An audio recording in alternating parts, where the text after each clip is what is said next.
A través de la historia de la humanidad, en casi todas las culturas, en casi todos los espacios sociales, siempre hay algo extraño, una mención a seres de otra realidad, sombras que atormentan a las personas, criaturas que parecen vivir para siempre.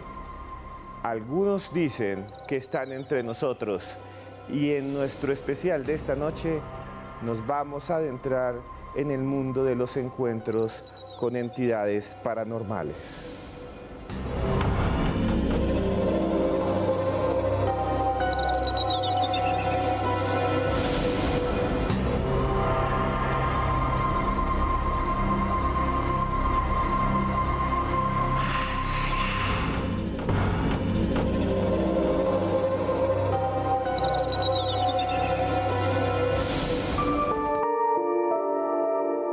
Criaturas inexplicables, demonios, seres del bajo astral.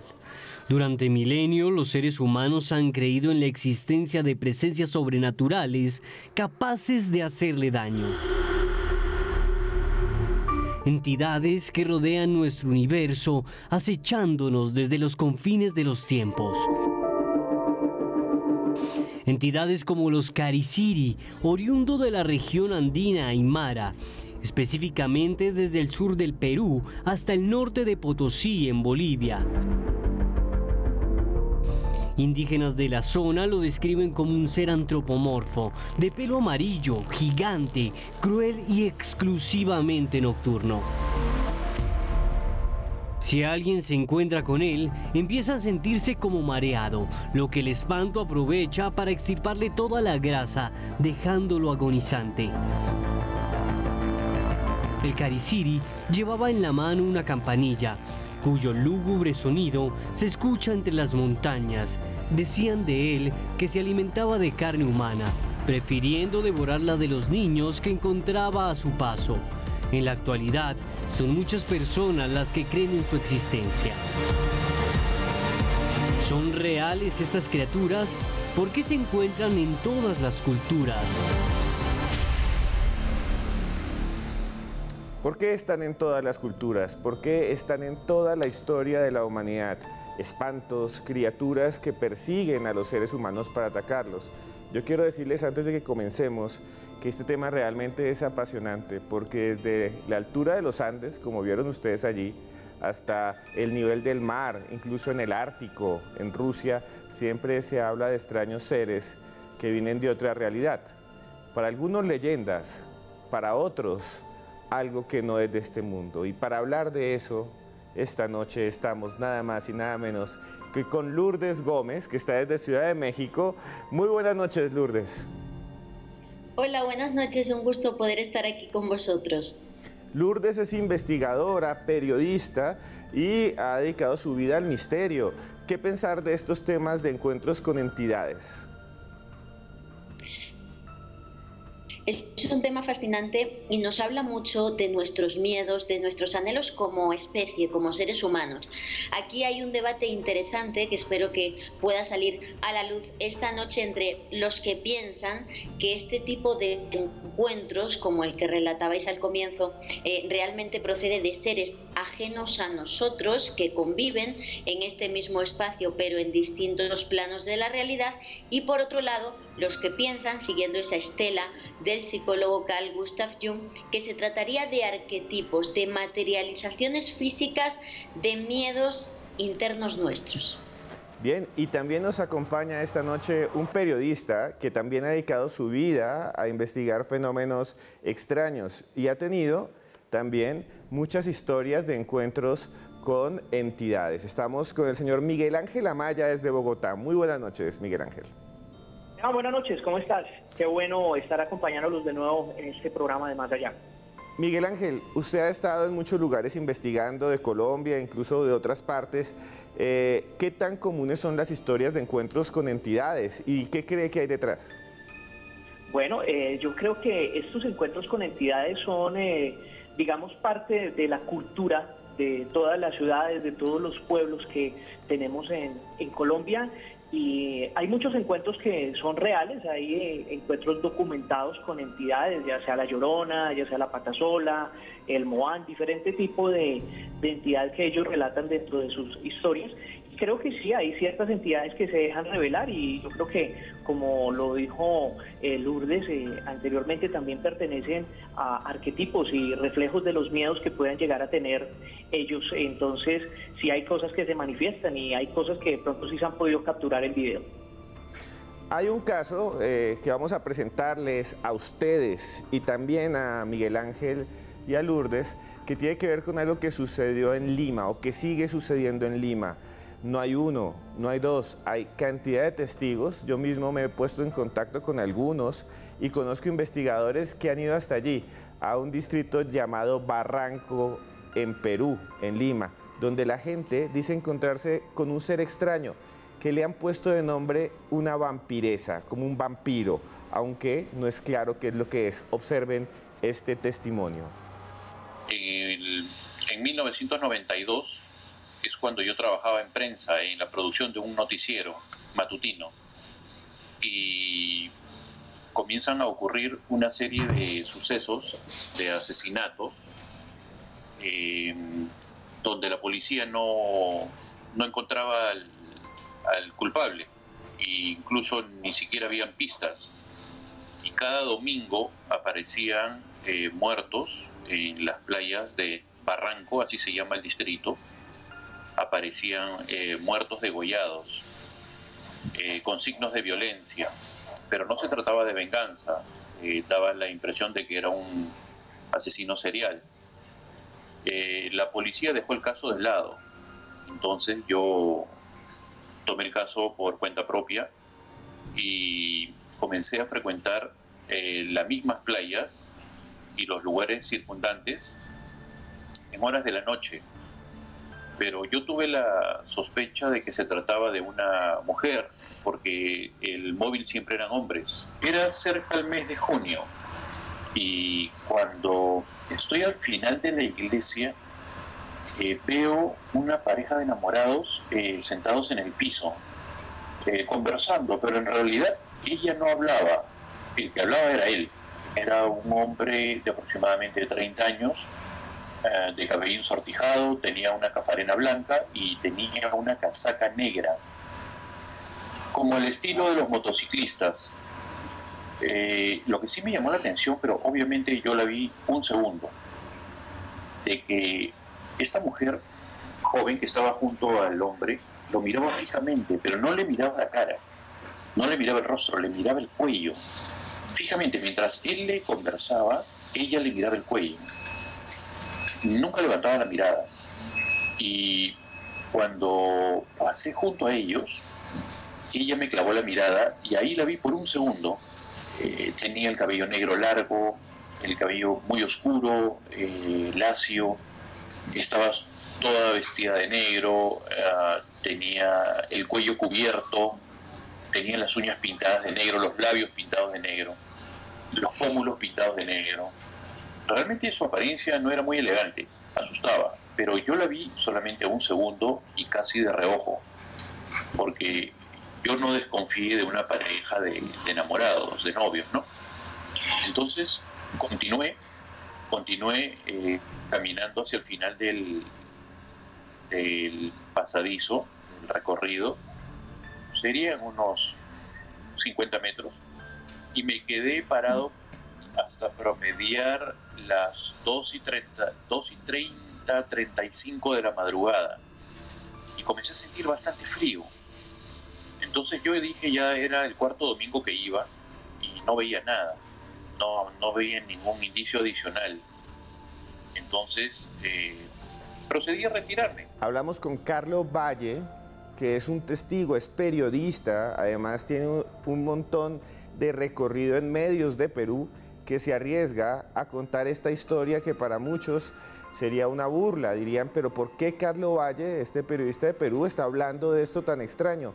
Y por eso le quiero preguntar, Carlos, exactamente, ¿qué fue lo que usted vio? En el momento que me voy a dar la vuelta, veo en un árbol que algo se movió. pero arriba, en la copa del árbol. Ese lugar es como un pequeño parque, está lleno de árboles, hay bancas para los enamorados. Y en ese momento yo vi sinceramente, si lo podría explicar de alguna manera, lo que yo vi es como una silueta transparente, como si fuera una persona de cristal que se movió entre las ramas del árbol, muy cerca a mí. Me quedé mirando el árbol con detenimiento y vi una cara blanca, un rostro completamente blanco, blanco. Entonces me asusté un poco, retrocedí y cuando giro sobre mí mismo para retirarme, la mujer, la chica que yo había visto conversando, el joven, estaba detrás mío y había puesto su barbilla en mi hombro derecho. Entonces di un salto hacia atrás y me quedé petrificado, no esperaba algo así. Ya no era joven, era la misma mujer que yo había visto hacía unos 30 minutos antes, probablemente, pero ya no era joven. Tenía un maquillaje todo cuarteado, como si fuera una porcelana en la cara. Me quedé, sinceramente, helado, me quedé parado. Y la mujer esta, ya siendo una vieja, una mujer muy anciana y de aspecto horrible, se acercó a mí a 5 centímetros y abrió la boca y trató de pasarme la lengua por los labios. Y cuando abrió la boca me di cuenta de que toda la boca era negra por dentro y tenía musgo. Tenía musgo entre los dientes, sus dientes estaban todos podridos. Y ahí yo me quedé petrificado y ella me dijo, ¿sabes qué hora es? Pero con una voz horrible, una voz espeluznante. Me dijo, ¿sabes qué hora es? Y yo me quedé callado. Y me dijo, es la hora de los muertos. Entonces en ese momento yo reaccioné y ella trató de acercarse, pero habrá durado 3 segundos la situación, ¿no? Donde ella trata de acercarse más, casi hasta rozar sus labios con los míos, pero como si quisiera morderme la boca. Esa era la sensación. Y yo en ese momento la empujé y comencé a correr. Y corrí y escuchaba atrás de mis espaldas, muy cerca a mí, escuchaba unos gritos como chillidos, como si fuera una hiena, como un animal. Entonces en ese momento volteé y ya no había nada. Entonces me recompuse un poco, tomé aire, sudaba a mares, sinceramente. Yo estaba todo empapado, sudaba por todos lados, todo mojado. Carlos, pero usted que está en este momento allá en Perú, cerca donde sucedió eso, ¿qué hizo? ¿Qué hizo después de que usted se enfrentó a esta criatura o a este ser sobrenatural? Me tomé un taxi y me fui a trabajar. Yo entraba a trabajar a la estación de televisión de madrugada, a las 3:30 de la madrugada. Debo haber llegado cerca de las 4:30 al canal. Y mientras preparaba los equipos para el noticiero que salía en las mañanas, a las 6 de la mañana, llegó el equipo de prensa, a las 6:15 de la mañana, recuerdo, con las imágenes de los asesinatos y las ocurrencias que pasan en la madrugada. Y me dicen, jefe, no sabe lo que acabamos de encontrar, otro muerto más.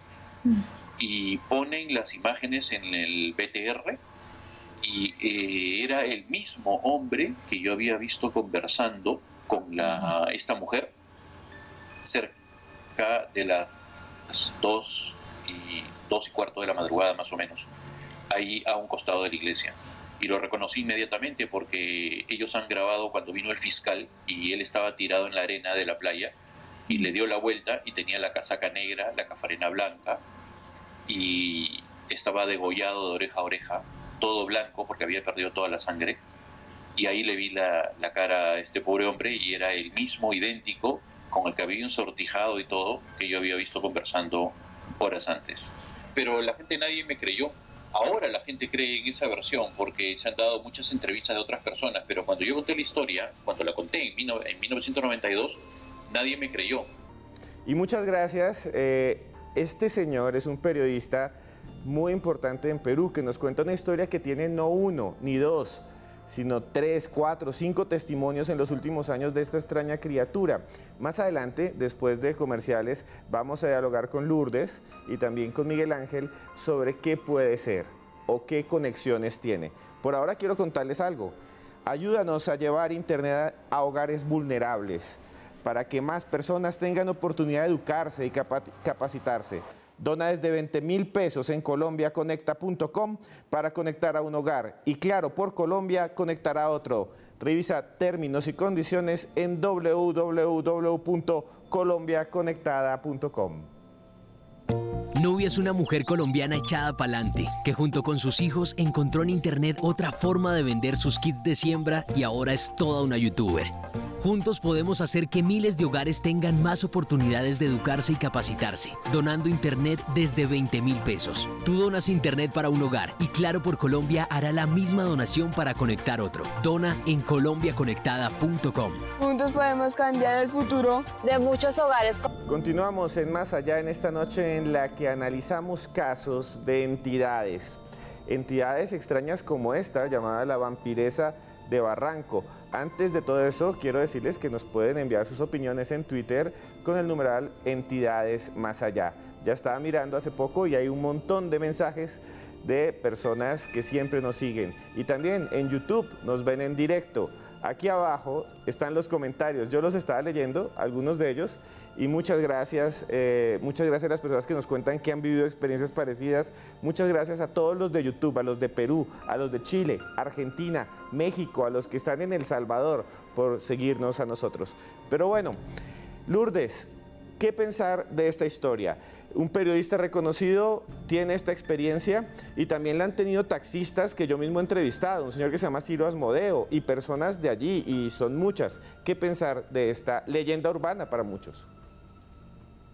Bueno, aquí en este caso que habéis presentado convergen muchos puntos diferentes. El primero que querría destacar es que dentro del campo de la parapsicología, la disciplina pseudociencia que estudia este tipo de apariciones, tendríamos que distinguir entre fantasma y espectro, considerando el espectro como esa entidad que repite la misma acción una y otra vez, pero sin interactuar con el testigo. Es como una película que vuelve a pasar una y otra vez, una impregnación psíquica en un lugar, en un espacio, y no se interactúa con el testigo. El testigo simplemente ve, es testigo de esa película que se repite, como digo, por toda la eternidad.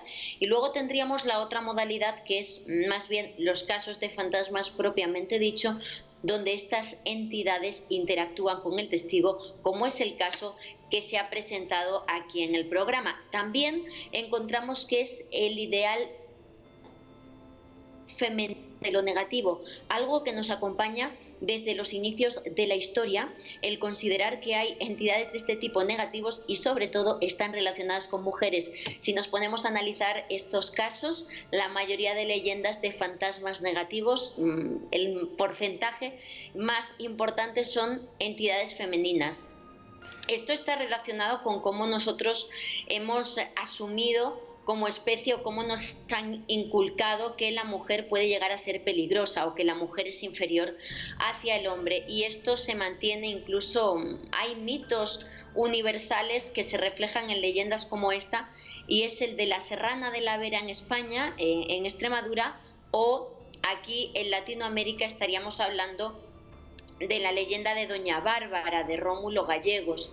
Nos está encarnando el ideal femenino de lo negativo que se presenta también en esta leyenda. Y por último, habría que tener en cuenta también esa parte de el vampirismo, que lo hayan denominado vampiresa y esa relación con la sed de sangre.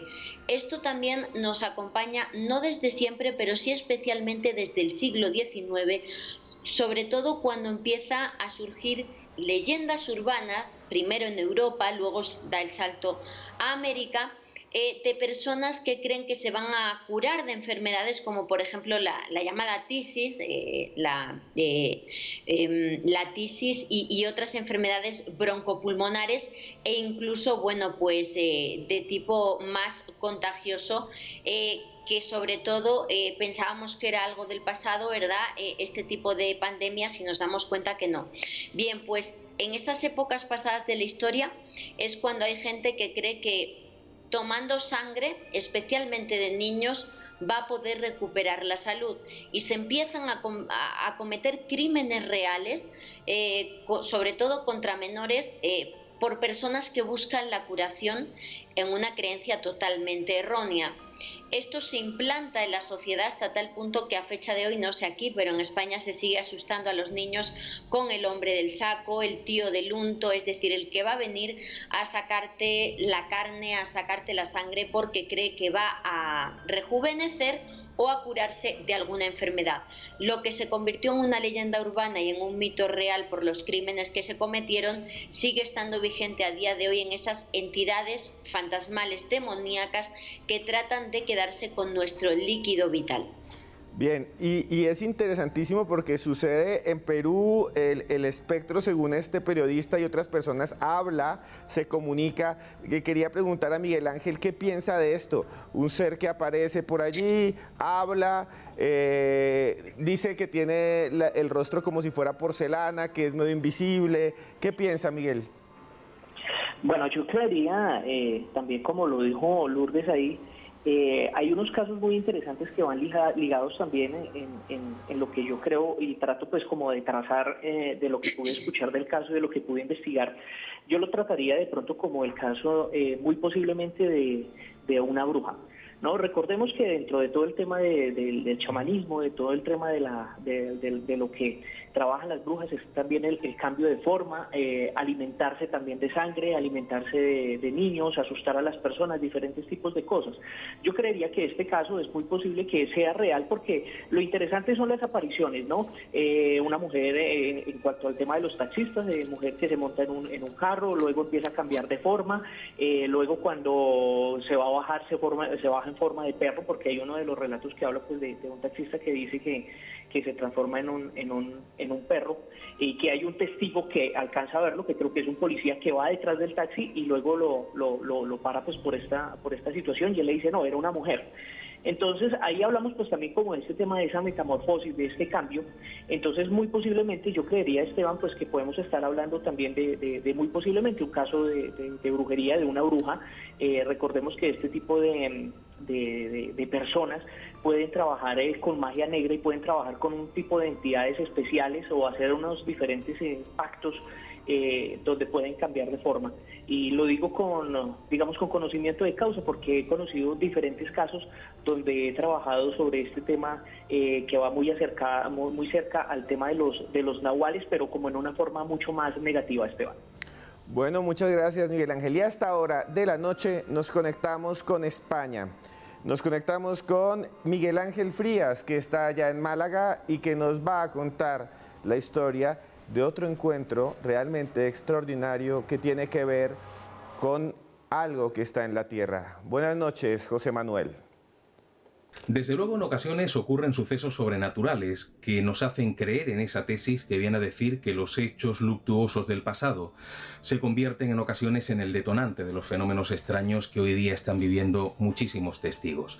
Y eso lo encontramos en un caso arquetípico que a mí me encanta y que ocurre en un lugar desde luego muy especial a nivel histórico y a nivel geológico, como es la famosa Cueva del Tesoro en Rincón de la Victoria. Es un municipio malagueño en el sur de España. Ya de por sí es una cueva de un peso tremendo, porque solamente existen 3 en todo el planeta. Hablamos de cuevas horadadas por el paso del agua a lo largo de millones de años, o sea, una gruta marina acondicionada para el turismo. Y esta cueva tiene 3 nombres. Uno de ellos es Cueva del Tesoro, está relacionado con esa leyenda que viene a decir que 5 reyes maometanos en la época inmediatamente anterior a la reconquista cristiana aquí en España escondieron en su interior un tesoro que supuestamente nadie ha encontrado todavía, o si alguien lo encontró no lo dijo y se lo llevó. También tiene otro nombre que es Cueva del Higuerón. Ese término está relacionado con el entorno. Y luego un tercer nombre que es Cueva del Suizo, que tiene que ver con los fenómenos extraños de los que ahora vamos a hablar.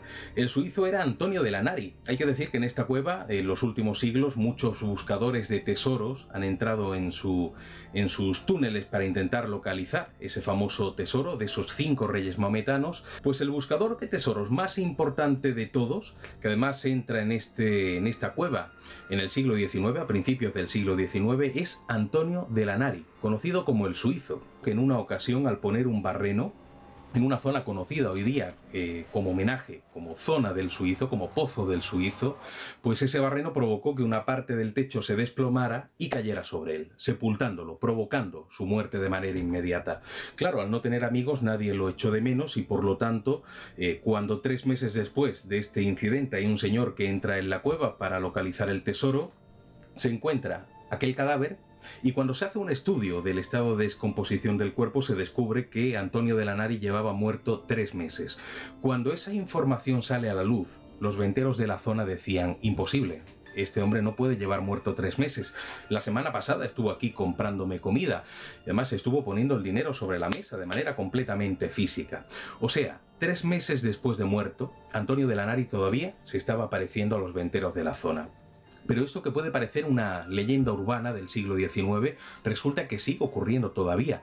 En los últimos años y en las últimas décadas, los empleados de la Cueva del Tesoro, los visitantes de este magnífico enclave, aseguran haber visto la figura de un hombre de cintura para arriba, como levitando, como caminando, pero sin piernas, por el interior de la cueva, y que sobre todo se aparece en la zona conocida como Pozo del Suizo, precisamente el lugar donde este hombre había fallecido, sepultado por aquella piedra. Y los empleados han escuchado voces en lugares donde no hay nadie. Han llegado a ver la figura de un hombre, en este caso de cintura para abajo, con unos ropajes muy antiguos, como raídos por el tiempo, ¿no? Algo que entronca precisamente con la figura de aquel curioso personaje. Así que todo hace pensar, todo nos hace de alguna manera rememorar aquella historia de la muerte de Antonio de Lanari, y parece que su espíritu todavía no ha querido abandonar esta famosa cueva. Gracias, José Manuel Frías, desde Málaga, España, en exclusiva para Más Allá. Gracias, José. Miguel, le quería hacer una pregunta. Esta historia nos habla de una cueva donde todavía se presenta, se dice, un espíritu de alguien que habría estado allí y un tesoro. ¿Conoce casos similares o cómo explicar este caso? Bueno, sí, Esteban, muchísimos casos que tienen que ver con los tesoros, que tienen que ver con todo el tema de lo que va a la codicia, de lo que va a guardar bienes o posesiones, donde queda este espíritu atado a ese lugar. Yo creo que de los casos más conocidos son los casos de las casonas de la Candelaria acá en Bogotá, donde se ve que a veces aparecen luces en determinados sitios, aparecen personas en sueños revelando lugares donde guardaron diferentes bienes o dinero, joyas, una cantidad de cosas. Por lo general siempre está atado a esta situación donde aparece una entidad en el lugar donde estuvo cosechando su codicia, ¿no? Yo creo que más allá de la muerte, yo creo que lo mencionaba Lourdes en determinado momento, están esas entidades que quedan como atrapadas o como pegadas en ese tiempo-espacio, que son repetitivas en su tema, ¿no? En hacer las cosas. Son entidades fantasmales que quedan en esa parte de esa recurrencia, dando vueltas y dando vueltas acerca de sus cosas, de lo que hacían. Y si era una persona que digamos que estaba como muy apegada al tema de la codicia, muy apegada al tema de los bienes materiales, muy seguramente más allá de la muerte, esta personalidad va a estar custodiando el tesoro aún, va a estar custodiando la cueva. Es más, va a seguir buscando el tesoro si no lo encontró, ¿sí? Estos casos son muy típicos en todo este tema del folclore, en todo el tema que va rodeando lo paranormal y que va rodeando todo lo que tiene que ver con fantasmas. Entidades que aún así después de muertas salen del lugar, van y compran, se abastecen y entran de nuevo a la cueva. Pero venga, ¿cómo es posible que esta persona haya venido físicamente, me haya traído la plata si llevaba 3 meses muerta? Yo la vi antes de ayer. Son casos donde este tipo de entidades pueden trascender las leyes de la materia. Recordemos que este tema de los fantasmas, científicamente siempre se ha hablado de esta cuarta dimensión, que es una dimensión que se cruza con la de nosotros, pero que no se confunde para nada con nuestro plano. Entonces, muy posiblemente en este punto, la energía que aún pueda conservar el cuerpo vital de esa persona que ha fallecido puede alimentar ese cuerpo astral, por decirlo de alguna forma, para que la entidad se manifieste en este plano. Entonces, son situaciones que se han presentado. Yo también he sido testigo de entidades o de situaciones donde la persona lleva muerta determinado tiempo, pero se manifiesta físicamente en determinado sitio, y uno se explica, venga, pero ¿cómo es posible verlo, sentirlo, pero si esta persona ya falleció? Entonces, yo creo que debido al apego que puedan llegar a sentir por sus familias, por las cosas materiales, diferentes cosas, de eso va diferente el contexto del fantasma, puede llegar a manifestarse en este plano, Esteban. Yo le iba a hacer la misma pregunta rápidamente a Lourdes sobre esta historia muy conocida en España, en Málaga, de las cuevas y las entidades y lo que sale de las cuevas y que vuelven a entrar. Son muy comunes, ¿no?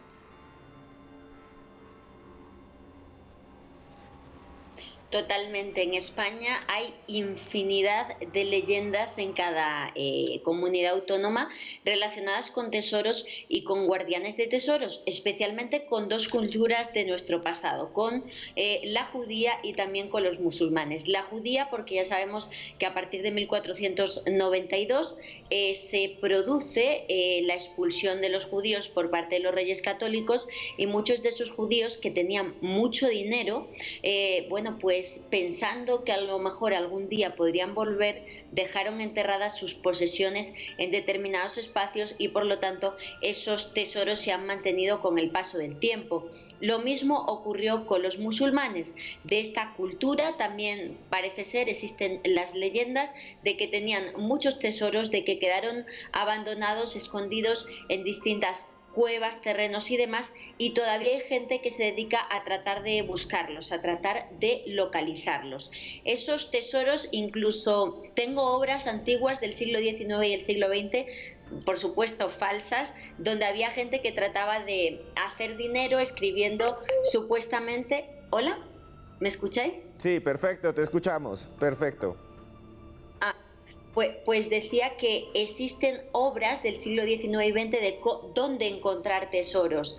Se inventaban ubicaciones coordenadas de tesoros, bueno, pues para engañar a estas personas ávidas de encontrar riquezas. Sin embargo, esto ha sido muy negativo para los increíbles yacimientos arqueológicos que tenemos en España, debido a que muchos de ellos han quedado destruidos precisamente por la creencia de que donde hay un monumento megalítico, debajo va a haber una riqueza, o en una cueva de repente con unas características naturales únicas acaba destruida porque están buscando tesoros. Por último, decir que desde la Edad Media siempre se ha considerado que donde hay un tesoro hay un guardián.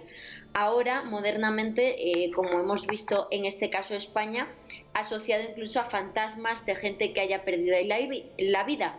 Pero realmente lo que ha surgido desde la Edad Media y ha llegado hasta nuestros días es que son entidades mitológicas del mundo feérico las que estarían protegiendo estos tesoros ubicados en entornos privilegiados. Criaturas como gnomos, duendes e incluso hadas, damas encantadas y, por lo tanto, como digo, seres feéricos y no tanto esa tipología de fantasma.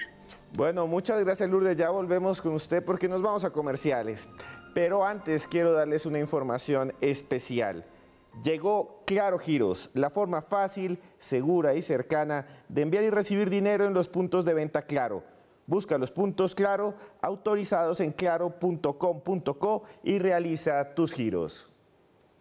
Llegó Claro Giros, la forma fácil, segura y cercana de enviar y recibir dinero. Realiza tus giros en los puntos de venta Claro identificados con este símbolo y recíbelos en puntos Claro y Efecti de todo el país. Ven a nuestros puntos de venta Claro identificados con el símbolo y realiza tus giros. La facilidad siempre será para ti primero.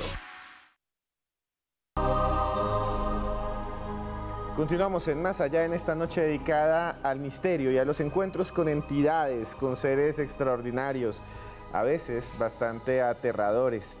Quiero recomendarles rápidamente a todos ustedes este libro del maestro John Jairo Junieles, El hombre que hablaba de Marlon Brando, una novela brutal sobre la historia de Marlon Brando en América Latina, totalmente recomendado gracias a Tatiana de Planeta Editores. Y quiero comenzar, estaba viendo el Twitter y también el Facebook y estaba mirando también el YouTube y quiero comenzar con saludarlos a ustedes, gracias, las historias que nos están poniendo son geniales, Fierita83, Edison Giraldo, M38, María, la gente que está escribiendo desde España y desde Chile, pero quisiera conectarme nuevamente rápidamente con Lourdes porque ella ha investigado un caso y es el llamado caso de la Dama Roja. Lourdes, ¿puede contarnos, por favor, de qué se trata? Sí, el caso que yo titulé La Dama de Rojo es un encuentro de una chica de la curva. Normalmente esta tipología dentro del mundo de la parapsicología, el de la chica de la curva, está catalogado como una leyenda urbana, como que es una historia que se transmite por vía oral de una persona a otra y es muy difícil de rastrear y de encontrar un caso que realmente le haya pasado a un testigo con el que tú puedas hablar cara a cara. Y todo cambió para mí el considerar que era algo más que una simple leyenda urbana cuando conocí al testigo del que vamos a hablar, Paco, en Extremadura, que es la región de España de la que yo provengo. Bueno, pues en Extremadura, en concreto en la zona de La Serena, muy cerca del Castillo de la Encomienda, en el año 1986, este testigo, en compañía de un amigo, pleno invierno, 10:30 de la noche, se dirigía a una población que se llama Castuera y bueno, pues iban en coche en un antiguo Talbot cuando tuvieron el encuentro que les cambió la vida. No sé si quieres que os lo cuente ya. Sí, claro, y después tenemos el audio, la entrevista del testigo que él mismo nos va a contar, pero sí sería bueno, Lourdes, que nos comente de qué se trata exactamente y después lo escuchamos a él.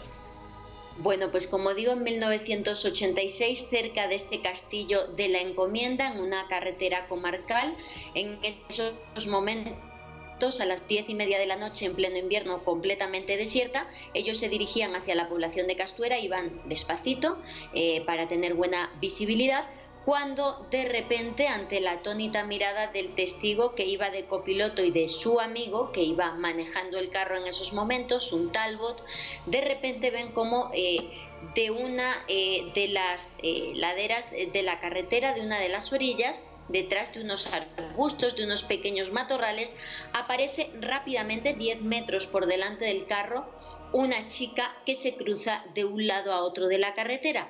Aunque todo fue muy rápido, a ambos les dio tiempo a ver que esta chica iba con los brazos así, en señal como de advertencia de que pararan.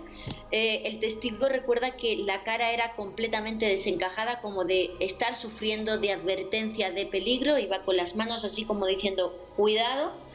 Pelo negro largo completamente pegado a ese rostro desencajado por el pánico y también un vestido rojo, de ahí que le pusiéramos el nombre de la Dama de Rojo. Bien, pues se cruzó de un lado a otro la carretera, dan un frenazo, fue 10 metros por delante del coche, se miran el uno al otro. ¿Has visto lo mismo que yo? Y le pregunta el testigo a su amigo, ¿tú qué has visto? Dice, pues una chica vestida de rojo cruzar de un lado a otro. El testigo dice, pues yo he visto lo mismo. Lo que más les costó contarse, transmitirse el uno al otro, fue que solo habían visto la parte superior del tronco, más o menos desde la zona del ombligo hacia arriba. Por debajo las piernas estaban translúcidas. Esto es lo que les puso el vello de punta y esto es un elemento muy importante en la parapsicología cuando hablamos de los fantasmas. ¿Por qué? Porque hay muchos testigos que cuando ven una entidad de este tipo dicen que no ven las extremidades completas. A lo mejor les falta la mitad de los brazos, que se empieza a hacer translúcido y desaparece, o como en este caso las piernas. ¿Esto por qué ocurre? No hay una teoría clara al respecto, pero digamos que la mayoría de investigaciones convergen, coinciden en señalar que estamos ante casos que no pertenecerían a nuestro plano de la realidad. Sí. Serían entidades de otro plano que necesitan un aporte importante de energía para manifestarse en nuestro Lourdes, mundo. ¿le parece si escuchamos al testigo y Claro que después, otra vez brevemente, cerramos el caso? A continuación, Claro que sí. escuchen el testigo de esta llamada Dama de Rojo. Veo surgir de la nada, como de un pequeño matorral que había, una figura. Me quedo impresionado porque es lo último que te esperas, ¿no? Una figura con una cara así como descompuesta, una mujer no sé decirte, de unos 30, 40 años, con una cara descompuesta, como de pánico, como si quisiera pedir ayuda o avisar de algo, con una vestimenta roja, un pelo largo, negro, así que medio la cubría la cara, que iba como flotando, digo, sí, que no tenía como la zona inferior de las piernas. Un testimonio impresionante. Para cerrar, Lourdes, su conclusión sobre este caso, brevemente, que vamos a comerciales. Sí, por favor, mire, decirle eso, que se estaría manifestando desde otro plano, por eso no aparece la entidad completa. Ellos, a pesar de ese encuentro y de la parte fantasmal que no tenía piernas, deciden buscar en la otra orilla por si era una mujer que necesitaba ayuda. No, lo único que encontraron fue una cruz reciente de madera con flores recientes. Se fueron de allí completamente asustados, pensando que lo que habían visto era, bueno, pues a lo mejor una aparición fantasmal de algún accidente que se produjo en ese punto. Yo estuve con el testigo en el lugar de los hechos, traté de encontrar datos de un accidente, no lo encontré, pero siendo redactora del programa de Misterio en España Tras el Mito, conté este caso y la gente de un pueblo cercano nos escribió a la redacción para certificarnos que en esa localidad, en aquella época, falleció una chica joven con su mamá en ese punto en un accidente de tráfico y llevaba puesto un vestido rojo. Impresionante, muchas gracias. Ya nos vamos a comerciales, pero antes, Editorial Planeta presenta Occidente conquistó el mundo y empezó a perderlo, de Antonio Caballero. Gracias a Tatiana lo pueden conseguir, muy buen libro. Y si quieren seguirme a mí, decirme cualquier cosa, qué temas proponen para el programa, solamente háganlo en Instagram y en Twitter como @cruzescribiente. Me sigue como Cruz Escribiente o también Esteban Cruz Niño. Ya volvemos porque esto es Más Allá.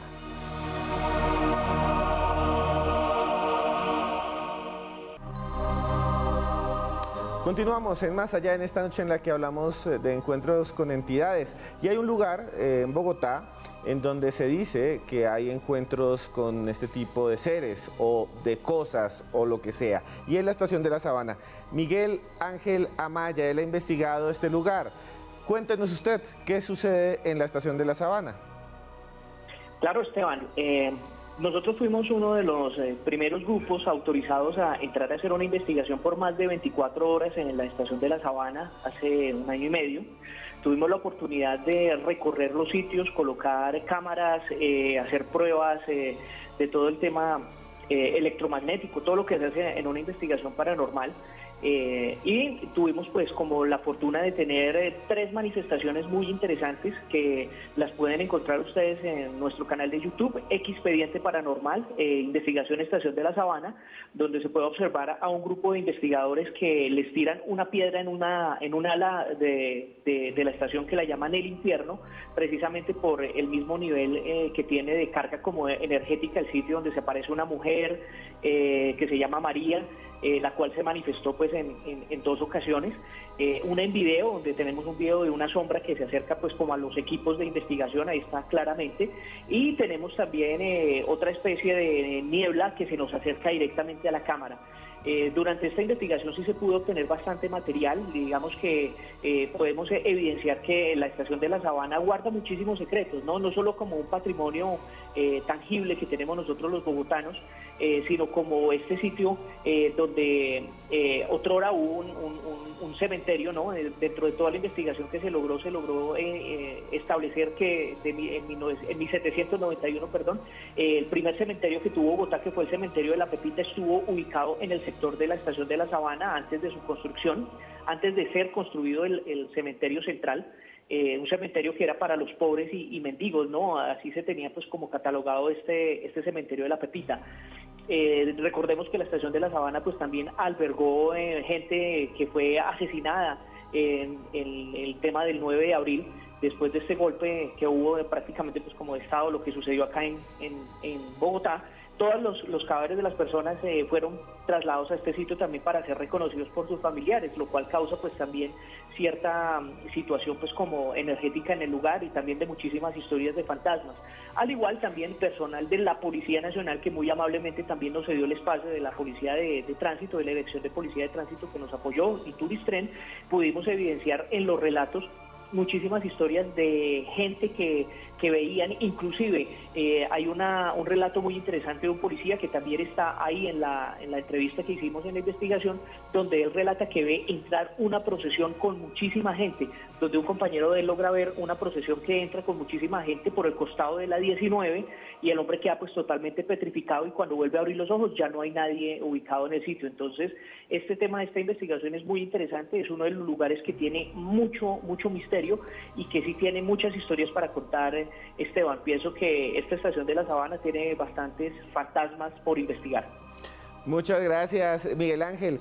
Lourdes, ¿cuáles son sus conclusiones de esta noche y cómo la consiguen? ¿En qué canal de YouTube?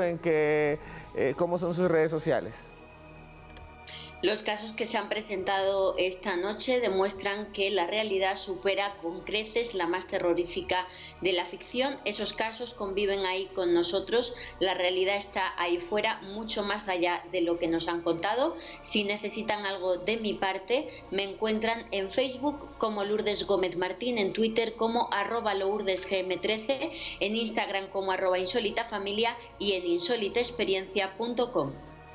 Muchas gracias, Lourdes. Y también, Miguel Ángel, ¿dónde lo consiguen a usted, señor periodista? Claro que sí.